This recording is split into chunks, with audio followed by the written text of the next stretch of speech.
Cher Monsieur le Président de la Fabrique écologique, cher Géraud Guibert, chère Lucille Schmitt, vice-présidente, qui avait présidé les travaux et qui allait présider surtout les travaux qui nous réunissent ici ce soir, Mesdames et Messieurs, bienvenue à l'Assemblée nationale. Vous êtes ici chez vous. À vous tous, je veux dire combien je suis heureux de vous accueillir ce soir à l'occasion de la publication de la note sur la résistance française à l'écologie et de pouvoir mettre en lumière vos travaux. Avant d'insister sur l'importance du sujet d'aujourd'hui, je tiens tout d'abord à nouveau à saluer Géraud Guibert, qui préside et qui a contribué à la naissance de la Fabrique écologique. Comme plus tôt, il a su fonder le pôle écologique d'une organisation politique que l'on connaît bien. Combien de consciences avez-vous éveillé à l'importance de l'écologie? De nombreuses au sein de votre organisation politique, je le sais. Et vous continuez désormais de le faire auprès de tous les citoyens grâce aux travaux de la Fabrique écologique. La Fabrique écologique, beau concept, belle idée. Fabriquer de la pensée écologique pour moderniser l'économie et la société et pour les engager vers un nouveau modèle de développement, celui qui doit être le nôtre au XXIe siècle. Si j'ai accepté de recevoir et d'ouvrir un atelier co-écologique, c'est, je dois le dire, que la démarche m'a séduit. Tout d'abord, votre fondation est pluraliste et transpartisane, rassemblant des gens qui viennent d'horizons divers. Au vu de l'urgence climatique et environnementale qui hypothèque l'avenir des générations futures, les questions écologiques doivent en effet transcender les clivages partisans. Par ailleurs, vous avez posé comme autre principe fondateur que de la diversité naissent les idées innovantes. Les méthodes de la Fabrique écologique sont donc ouvertes sur la société et prennent en compte la parole citoyenne. L'écologie peut-elle transformer positivement le modèle français? Je laisse le soin au groupe de travail de présenter ses travaux, mais je voudrais, avant de lui laisser la parole, insister sur quelques enseignements et propositions qui ont retenu mon attention. Vous faites un diagnostic très intéressant de la place de l'écologie dans la société et dans le modèle français en analysant son poids dans les administrations, dans les institutions et dans les discours politiques.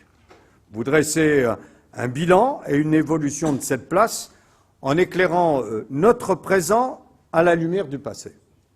Si cela va dans le bon sens, si la société française est de plus en plus sensible aux enjeux environnementaux, si les initiatives et l'intégration de la dimension écologique dans les projets se multiplient dans les territoires ou dans les entreprises, les résistances à l'écologie sont encore importantes en France. En matière d'écologie, nous sommes confrontés à des paradoxes. Ainsi, la Charte de l'environnement a valeur constitutionnelle depuis 2005. Le Conseil économique et social est devenu le Conseil économique, social et environnemental en 2008. J'en dirai pas plus sur cette question ce soir. Les secteurs de l'écologie et de l'équipement ont fusionné pour créer ce grand ministère de l'écologie, du développement durable et de l'énergie. On a même unifié le corps des ponts et chaussées et le corps des eaux et forêts.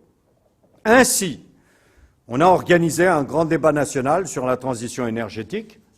Le projet de loi qui en a découlé est actuellement en cours d'examen au Parlement et affirme des objectifs ambitieux en termes de développement d'énergie renouvelable ou de diminution de la consommation énergétique.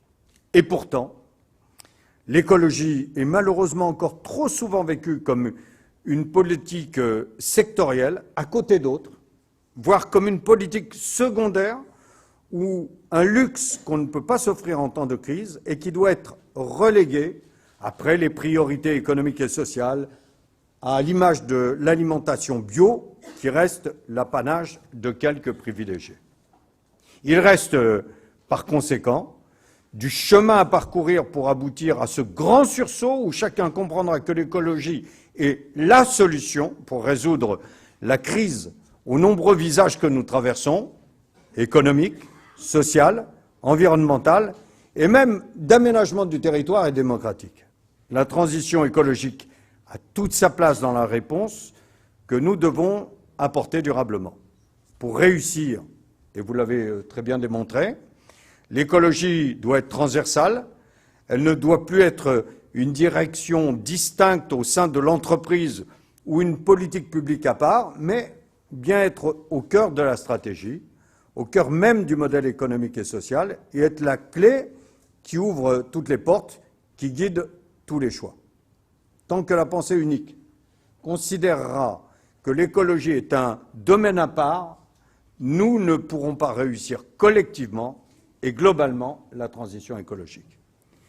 Il faut décloisonner.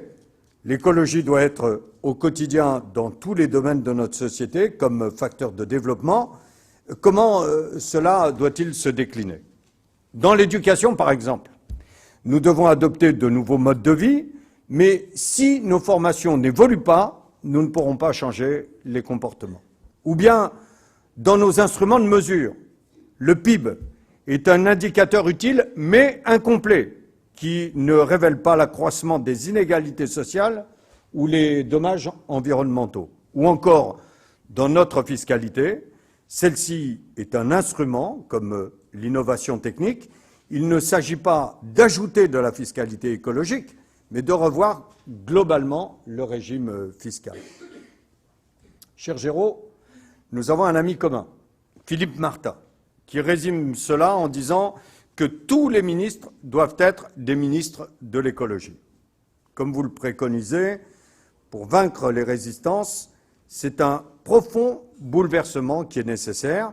Il se passe des tas de choses sur le terrain, mais il faut penser la généralisation et libérer les énergies. Il nous faut partir des pratiques sociales pour organiser les liens entre l'écologie et le modèle français.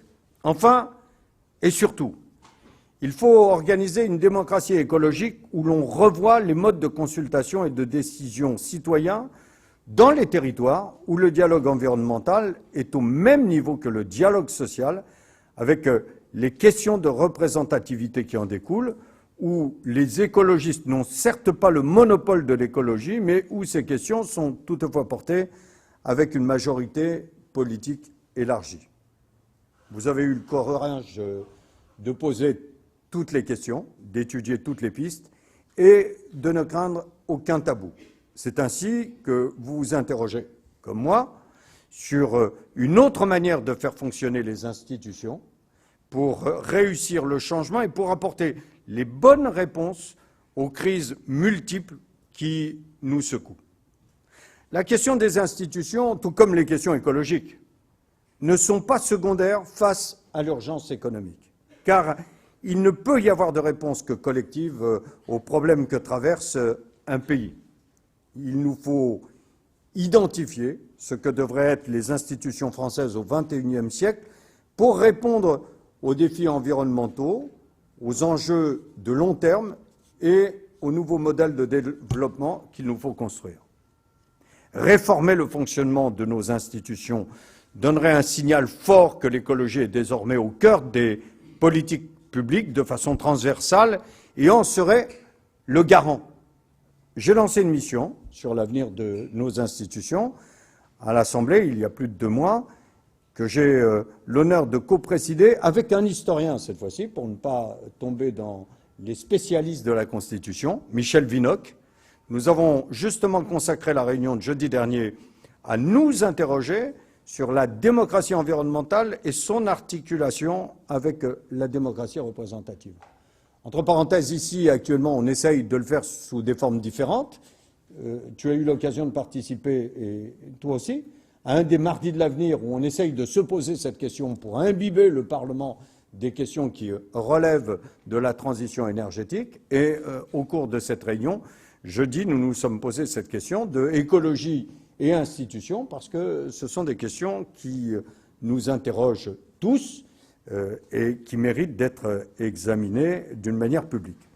Alors oui, soyons créatifs, soyons ambitieux et audacieux, innovants, car analyser aujourd'hui, c'est espérer le changement pour pouvoir le réaliser demain et pour progresser.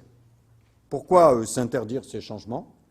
Faisons ressentir à nos concitoyens que rien n'est trop difficile ou insurmontable pour eux, Cela, à la fois, nous donne le courage de continuer pour lutter contre toutes les fatalités.